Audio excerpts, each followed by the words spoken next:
Hello students, আজকে তোমাদের জন্য ক্লাস 7-এর প্রশ্নবিচিত্রা 2026-এর পরিবেশ বিজ্ঞানের মডেল কোশ্চেন পেপার 4 আলোচনা করছি। স্কুলের নাম Dinhata high school, page number 215। প্রথমে ফিজিক্যাল সায়েন্স। দেখো, সঠিক উত্তর নির্বাচন করতে বলেছে। এখানে তোমাদের 10টা এমসিকিউ প্রশ্নের উত্তর করতে হবে। প্রথম যে কোশ্চেন দিয়েছে, সমতল আয়নার উপর লম্বভাবে কোনো আলোকরশ্মি আপতিত হলে প্রতিফলন কোণের মান কত? যেহেতু লম্বভাবে আপতিত হচ্ছে, তাই আপাতন কোণের মান 0 ডিগ্রি হবে। দেখো, এইভাবে পড়লো, এইভাবে বেরিয়ে গেল। আপাতন কোণের মান 0 ডিগ্রি, প্রতিফলন কোণের মানও 0 ডিগ্রি। তাহলে ডি এর উত্তরটা সঠিক হবে। 2 কোশ্চেন, কোনো বস্তুর ছায়া সৃষ্টির কারণ হচ্ছে আলোর সরলরৈখিক গতি। তাহলে এখানে এর উত্তরটা সঠিক। 3 কোশ্চেন, আলোর অস্বচ্ছ মাধ্যম হলো, এখানের মধ্যে অস্বচ্ছ মাধ্যম হচ্ছে লোহা হবে। এরপর দেখো, উৎস ও পর্দার মধ্যেকার দূরত্ব অপরিবর্তিত রেখে বস্তুকে পর্দার দিকে সরালে ছায়ার আকার, বস্তুকে পর্দার দিকে সরাচ্ছি, তাহলে তাহলে ছায়া ক্রমশ ছোট হবে। তাহলে এখানে এর উত্তর সঠিক হবে। প্রদত্ত কোনটি চৌম্বক পদার্থ নয়? এখানের মধ্যে চৌম্বক পদার্থ নয় হচ্ছে তামা। একটি দণ্ডচুম্বকের দৈর্ঘ্য 5 সেমি হলে প্রদত্ত কোনটি চৌম্বক দৈর্ঘ্যের মান হতে পারে? দেখো, আমরা জানি চৌম্বক দৈর্ঘ্য সমান 0.86 গুণিত জ্যামিতিক দৈর্ঘ্য। তাহলে এটাকে গুণ করলে পাচ্ছি কত হচ্ছে 4.30, অর্থাৎ 4.3 সেমি উত্তর আসছে। এর পরের যে কোশ্চেনটা আসছে, কী দিয়েছে দেখো, প্রদত্ত কোনটি অন্যদের থেকে আলাদা? এখানে দেখো হিটার আছে, যেখানে নাইক্রোম তার ব্যবহার করছে, ফিউজ তার, সেটাও হচ্ছে এর গলনাঙ্ক কম, এদের গলনাঙ্ক বেশি। স্ত্রীর গলনাঙ্কটাও বেশি হবে, বাল্বে হচ্ছে গলনাঙ্কটা বেশি, তাহলে ফিউজ তারটা সঠিক উত্তর হবে, কারণ এর গলনাঙ্ক কম। এরপর দেখে নেব, প্রদত্ত কোন ক্ষেত্রে তড়িৎচুম্বক ব্যবহার করা হয় না? তড়িৎচুম্বক ব্যবহার করা না এলইডিতে। একটি অপ্রচলিত পরিবেশ বান্ধব শক্তির উৎস হলো অপ্রচলিত। তাহলে এখানে জৈব শক্তিটা হবে, ঠিক আছে, কারণ জৈব শক্তিটা অপ্রচলিত পরিবেশ বান্ধব শক্তি। এরপর দেখে নেব, প্রদত্ত সবুজ উদ্ভিদ নিজেদের খাদ্য নিজেরা তৈরি করে, এই কাজে তারা কোন শক্তিকে কাজে লাগে?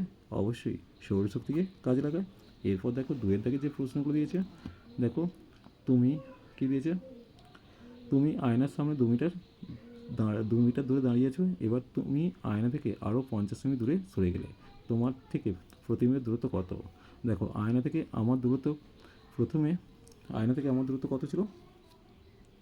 2 ছিল, তার সাথে 0.5 বেড়েছে, তাহলে 2.5, কারণ 50 সেমি তাকে 100 দিয়ে ভাগ করলে 0.5 মিটার আসে, তাই 2 + 0.5 সমান 2.5 মিটার হয়েছে।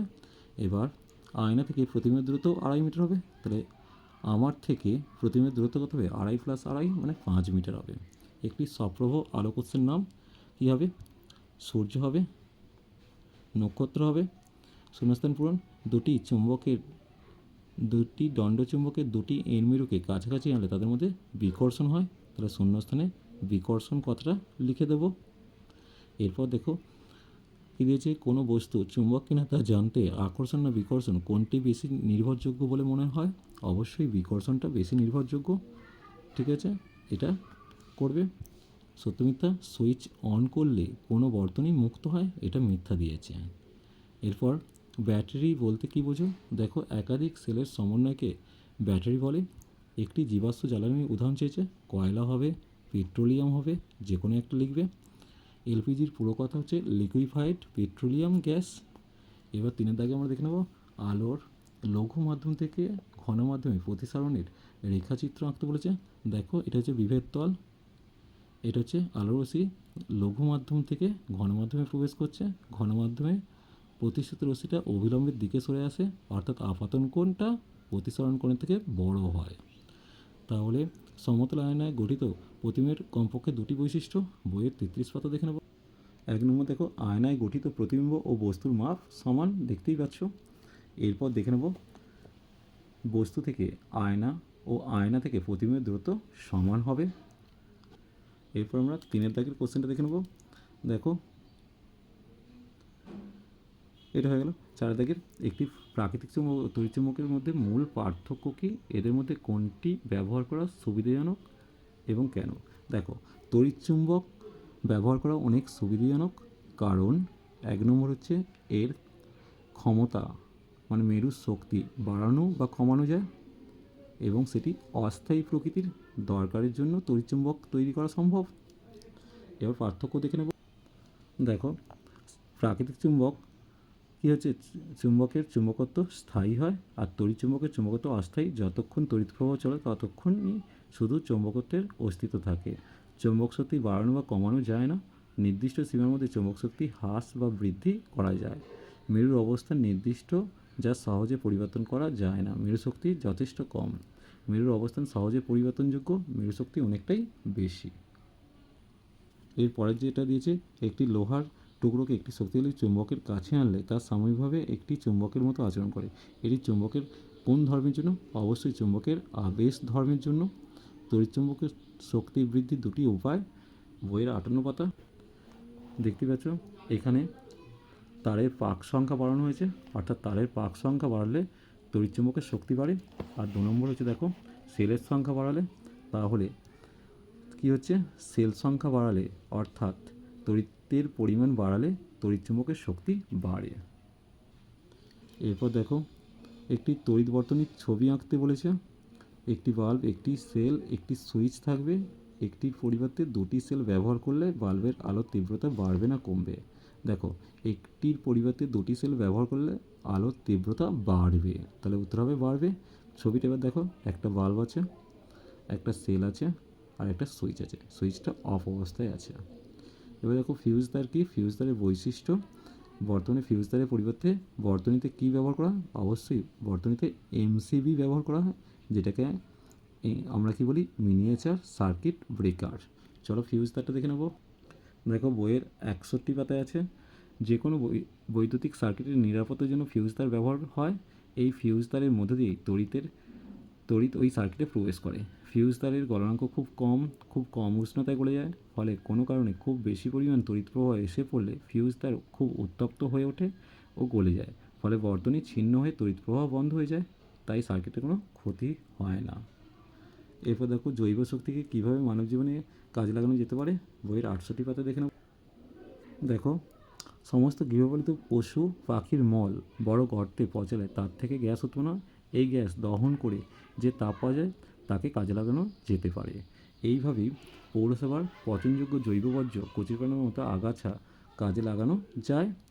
দেখতে পাচ্ছ, এইভাবে জৈব বর্জ্য থেকে জ্বালানি গ্যাস উৎপন্ন করার ব্যবস্থা তৈরি করা হয়েছে। এরপরে যে কোশ্চেন দিয়েছে, বায়ুপ্রবাহের শক্তি ব্যবহারের ফলে কী কী সুবিধা পাওয়া যাবে? এই শক্তির একটি সীমাবদ্ধতা উল্লেখ করতে বলেছে।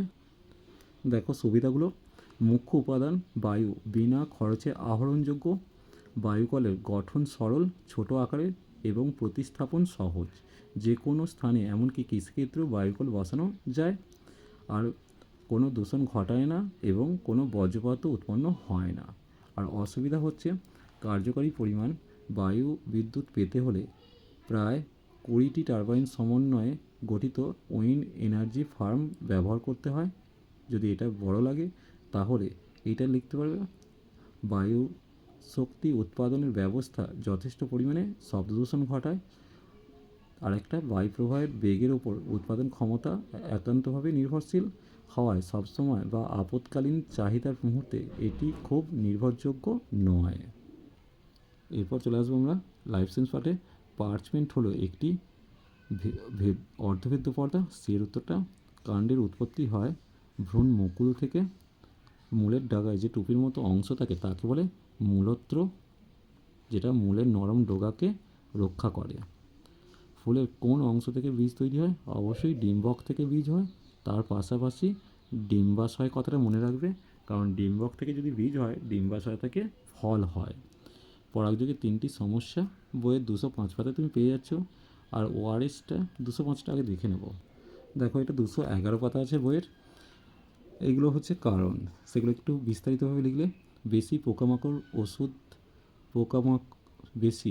মারার ওষুধ ব্যবহারের ফলে মৌমাছির মতো পতঙ্গের অভাবে পরাগযোগ ব্যাহত হচ্ছে। উষ্ণতার তারতম্যের জন্য ফুল ফোটার সময় পরিবর্তিত হচ্ছে, এর জন্য পরাগযোগ ব্যাহত হচ্ছে। শিমুল জাতীয় গাছ কেটে ফেলার ফলে বাদুড়ের মতো পরাগযোগের বাহকের বাসস্থান নষ্ট হচ্ছে, এর জন্য পরাগযোগ ব্যাহত হচ্ছে। ওআরএসটা দেখে নেব।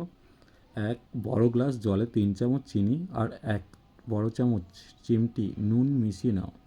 ঠিক আছে, এরপর এতে দেহে জল আর নুনের অভাব পূরণ করা সম্ভব। এই শরবতকেই ওরাল রিহাইড্রেশন সলিউশন বা ওআরএস বলে। কেন দেওয়া হয় না, খুব গরমে অনেকক্ষণ জল না খেয়ে থাকলে বা খুব ঘামলে শরীরে লবণের পরিমাণ বা লবণের ঘাটতি দেখা যায়। আবার দেহে জল ও নুনের খুব অভাব হলেও ওআরএস দেওয়া হয়। চলো আজ এই পর্যন্তই। নেক্সট ভিডিও নিয়ে খুব তাড়াতাড়ি হাজির হবো। ভিডিওটি ভালো লাগলে লাইক শেয়ার কমেন্ট করো, পারলে চ্যানেলটিকে সাবস্ক্রাইব করে নিও। চলো টাটা বাবাই।